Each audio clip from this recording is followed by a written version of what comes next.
25 फुटावर किंवा 40 फुटावरती गणपतीची नजर लोकांकडे बघते या दृष्टिकोनातनं काम करायला. त्याच्यामध्ये त्याला त्याच्यात देव नाही दिसलं तर काय, असं मला भीती असते. प्रत्येकाचं शेवटी बघण्याचा दृष्टिकोन वेगळा असतो. तुला कधी असं कोण बोललं की नाही डोळे बरोबर नाही केले तू वगैरे?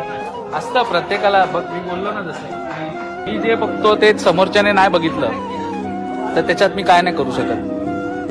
दिसणाऱ्यांना काळ्या दगडात पण पंढरी दिसणार रे.